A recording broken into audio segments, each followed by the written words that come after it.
P. Diddy's ex-bodyguard Gene Deal makes a crazy claim regarding the death of his ex-wife Kim Porter. But what's even scarier is the fact that he may have a valid point, okay? We're gonna go ahead and watch that video, and then we're gonna look at the evidence regarding her death. But before we do me a quick favor. Hit that like button for the YouTube algorithm so that this video can get pushed out to more people like yourself. I truly appreciate you guys, and if you're not already subscribed to the channel, go ahead and tap that subscribe button, and let's hop into this video right now. He was telling me before this interview that Dallas Austin, his daughter, was at her house the day she died. Yo, I heard that the paperclip party broke that story because it was told to them by Kim's Porter father. That is in the police report. That this is in the police report. That Dallas Austin's daughter, who was a friend of Kim's, left her house at 8 o'clock. That Kim had made a call, 911 call at 2:15 that morning. And I don't know what happened in the 911 call or what was said. But they said that Dallas Austin's daughter, according to Kim's father, was the woman that left her house at 8:15. So she was the last person, according to her, to see Kim alive. And that was broken by the paperclip party because they had a conversation with Kim's Porter father. That's crazy. Now, Okay, so in this article that I'm going to show you regarding that article, it says that this lady that he's referring to actually went to her house around 8 o'clock and she was asleep. Kim Porter was sleeping, okay? And it says that after that, around 11:30, housemates, housekeepers, house cleaners, whatever you want to call them, they came to the house around 11:30 and found her still laying down. And that's when they called the cops and said that she was reported dead, okay? But the lady that was over there at 8 o'clock apparently went over there at 8-ish, 8:30 and seen her sleep and decided to leave without waking her up. Or maybe she tried to wake her up and it didn't work. I don't know. It doesn't say exactly how it happened in the report, but it says that she was over there at 8 o'clock and that Kim Porter was asleep, okay? So with that being said, let's go ahead and hop back into the video and see what else he has to say about this. Kim state. Why? And in the report, didn't it say she had blood on the pillow and bruises or something like that? The case needs to be reopened, man. The case really needs to be reopened. Because if that girl was there and she said that Kim was all right, what happened from 8 to 11? And why did all Kim's stuff come up missing? I didn't know any of that, man. I never heard of that. So when they found her, she had bruises and a lot of her stuff was missing? Bro, it's a lot of suspect things going on. First and foremost, in our day and time, other than our house key, a woman gonna keep her phone, she got a lot of different purses, but everybody always grab their phone. Why come right till today, right now, nobody knows what Kim Porter phone is? And they know they had iPhones. It's a valid question. Why have nobody went to the cloud and got the text messages and the things off her phone? Because everything that came in that phone is text, and your iPhone find my phone. Nobody tried to find the phone? I would love for her son, who has all the rights, to go to and get all the stuff out the clouds. Her last text, who she called, who she spoke to, who called her, where was the last place her phone was at before it was destroyed and cut off. It would tell you that too. You personally, what do you think happened to Kim Porter? Okay, now before he answers this question, let's just think about exactly what's going on here and who could be at play regarding this death, okay? It is, obviously, he's not going to go out there and say P. Diddy's name, okay, bluntly, because then he will be liable for slander or, something like that. P. Diddy could sue him without having substantial evidence. You can't make that claim 100%, but you can say that this person seems to be a person of interest regarding this death, that if this case was reopened, this would be the person that I would go to regarding someone who could possibly be play a role in the death, okay? P. Diddy is obviously, from the videos that we've seen, especially regarding Cassie, regarding what he made her do, okay? Him putting his hands on her at the hotel lobby, the different things that he has done to her and forced her to do that was against her will, okay? even from Gene Deal in the past saying that there's been evidence about Diddy putting his hands on Kim Porter back when they were dating or married or whatever. And on top of that, the scandalous things that P. Diddy has done. P. Diddy took $50 million from Biggie from his double platinum record, okay? P. Diddy has taken 50% of royalties from all the artists that were under him, starving artists that signed the contract because they just felt like they needed the money. He took the money from them, okay?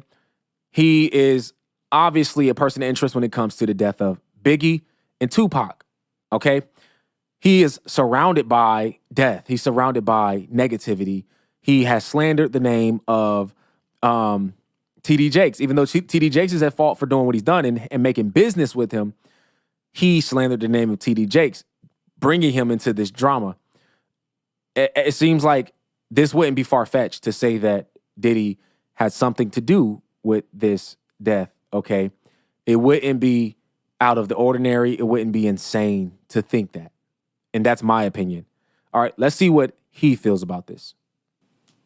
I'm not a medical, nor I was an investigator on that case. I don't believe that an individual with her, I want to say, financial status would lay up in the house and die of pneumonia without a doctor or some kind of medical person responsible.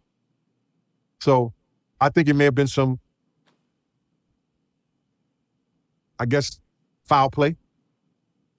But we need to get what the fire department, what the coroners, what the pathologists, and everybody, say. So you feel like she was murdered? I feel that it was some foul play in her death. A lot of foul play. Why would you take somebody's phone? Why would you take somebody's tablet or her computer? It was some foul play. Why is there blood on her sheets? Why is things are happening that nobody spoke on? Why is that a person can say that they left at 8 in the morning and Kim was alive, and 11, she's dead? Some foul play, bro. If it was foul play, why would somebody want Kim Porter killed? It's a couple of women in this industry, and for their sake, I will not mention their name. Listen to me. There's a couple of women, probably more than a handful, but I know about 4 of them that knows everybody's dirty secrets. And if those secrets get exposed and tell what some of these guys and some of these people were really doing behind the closed doors, in the boardroom, in and out the closet, that their life would be in danger. Wow. Because men wasn't men and women were acting like men. Okay, and with that being said, it's important to say this, even though there is not 100% evidence on as to whether or not this has anything to do with P. Diddy or just that whole situation, is that the coroner that actually examined the body of Kim Porter died a couple of years back after it's been circulating that people wanted him to reopen the case. He was getting called to reopen the case, and he ended up dying right before he was going to get started with reopening her case. Now, whether or not that has anything to do with it, like I said, I don't know, but that is something to think about. That is definitely something to think about. Okay, now let's read this article. This article right here is from NBC News, and let me just tell you this, okay? The article gets crazier and even more strange as we read, okay? So let's go ahead and read it real quick. It says, Kim Porter, a former girlfriend of Sean Diddy Combs and mother of 3 children with him, died in her sleep from lung infection, Los Angeles authorities said Friday. The 47-year-old actress and model was found unresponsive in her bed November 15th, and the investigators have determined that her death was not foul play, okay? They're saying it was not foul play at all. It was later determined that Porter died from lobar pneumonia, according to a statement by the county medical examiner coroner, and that the death was certified as natural. All right. With that being said, let's continue on with this article. Okay, so Porter complained of a sore throat on November 7th, and a fever of 102 by November 12th. It took her 5 days to develop a crazy fever. 102 is extremely high for a fever. And it says that she tested negative for the flu and strep throat and was treated with antibiotics, vitamins, and painkillers in that final week. Okay. So she tested negative for the flu and she tested negative for strep throat, and she was given antibiotics and medicine to help her heal from this fever that she had. Now, by November 14th, her temperature was back down to 96 degrees. Okay, 98.6 is the standard, right? That's homeostasis. She was at 96. So it was lower than the 98.6 that is homeostasis, okay? And by November 14th, the day before she passed, she had a deep tissue massage and watched movies with her family that night before going to bed at 11:30 on November 14th. Okay. Now, if you've ever been sick, if you ever had a fever, you know, fevers are associated with body aches. The flu and all of these things are associated with body aches. Okay. No one goes to get a deep tissue massage after they've had body aches, or if they still have body aches. No one goes to get a deep tissue massage. That just sounds insane. No one sits there with a family and watch movies when you have a headache, body aches, pain, and you having fevers and all. You don't sit there and watch movies, okay? You have deep tissue massages and watch movies when you're feeling better, when you feel up to it, when your body feels normal. You can do these things, okay? And that was the day before she passed. All right, so let's continue on. Porter's goddaughter, the guy that Gene Deal, or the lady that Gene Deal was talking about, found her in bed at 8:30 and assumed that she was asleep. Have you ever went to anybody's house and assumed that they were asleep and didn't bother them, didn't wake them up? I've never went to somebody's house and they were asleep and not wake them up. I didn't make that trip for nothing. I'm waking you up from your sleep. She assumed she was asleep, and apparently she left, okay? She just left. And 3 hours later, 11:30, housemates, and now I don't know if they're talking about somebody that just lives there or house cleaners, but it says housemates realized she wasn't moving and called 911. 3 hours later, after this other lady went over there. And it says that there was no history of drug abuse, alcoholism, or signs of trauma. She had traveled to Africa, but she came back, and after 30 days, she didn't report being sick. So they give you that 30-day period whenever you go out the country of feeling some type of illness, and that would be like a call saying that you got the illness from this country.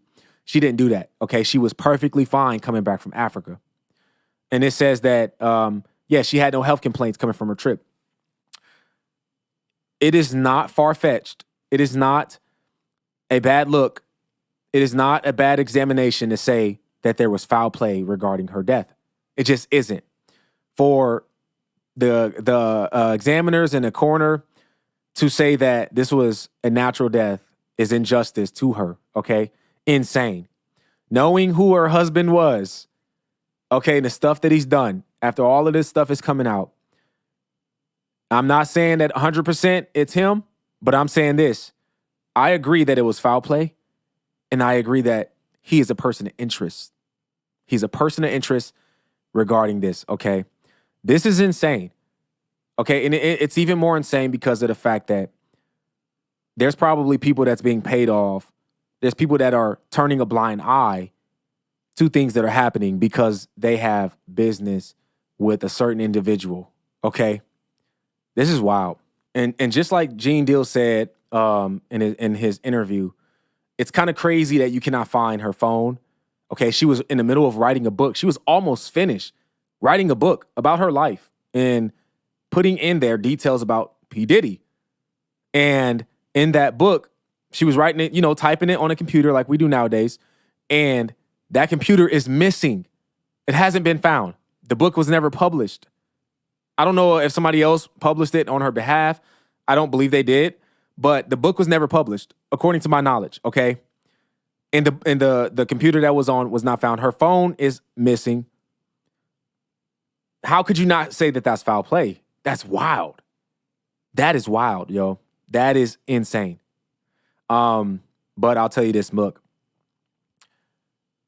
This is the kind of evil that is happening all over the place, okay? Only reason that it's in the light is because of who it is, who's involved in it. But this is the results of sin, selfishness, self-righteousness, self-justification, making yourself God, putting yourself in a place of God. This is the number one ingredient, okay? All of the evil that we see in this earth is because of that. It's because of that. The more we get closer to Christ, the more we get closer to perfection, and the more we get further away from sin. And this is just wild, yo. This is wild.